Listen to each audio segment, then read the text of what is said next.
Hi everybody. Hi everybody. I'm Collette. I'm Scott. And we wanted to talk a little bit about Pilates and the immune system. So obviously a lot of us are thinking about illness and wellness and what are the things we can do to stay well. And for Pilates, Joe Pilates, one of the things he spoke about a lot is he thought Pilates was great for health and great for the immune system and would keep you really healthy and strong no matter what. So Scott and I have been talking over the past few days. Why would that be? Is that true? And do we feel like it's true? We do when we do Pilates, feel like that's true. We feel really good and really healthy. But then what about the immune system might be affected by Pilates? So immune system, obviously pretty complicated stuff. We're probably not going to talk about that all in a short video. But one thing we know is it likes to have fluids moving.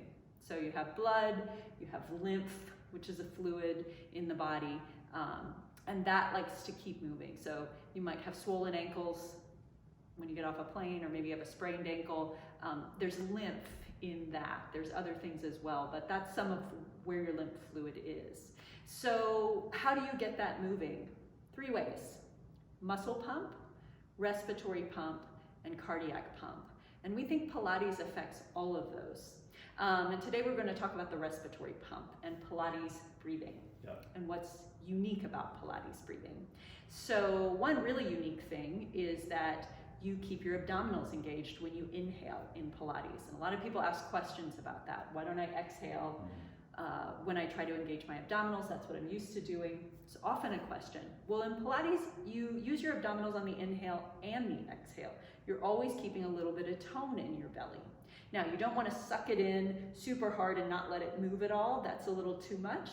On the inhale, you'll have a little bit of movement. On the exhale, it'll draw in a little bit more, but you keep some tone the whole time. You don't totally relax it. Lying on your back, doing some relaxation, you might totally relax your belly.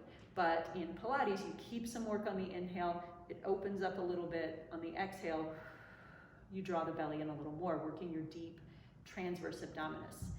Now, what does that have to do with the respiratory pump? And Scott is going to talk about that a little bit.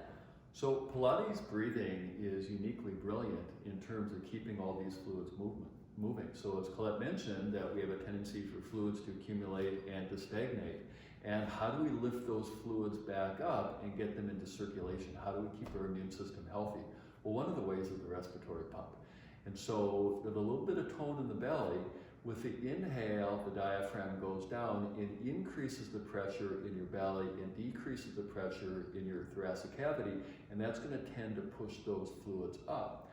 And then with the exhale, the rise of the diaphragm is going to tend to decrease the pressure in the belly, which is going to further help to lift those fluids up. So by keeping the tone here, we're activating the respiratory pump that's going to help draw stagnation out of your lower body, get it back to your heart, and put things into circulation. And keeping things moving, a healthy degree of motility is going to be a strong predictor of overall health and well-being. And according to Joe Pilates, and I'm inclined to agree, it's going to be a strong predictor of having a healthy and very effective immune system. So, Pilates. Pretty good stuff. Yeah. So we're going to do a couple other videos on the cardiac pump and the muscle pump too, and how Pilates has to do with that. But in the meantime, maybe you should just go do the 100. So, bye. Bye-bye.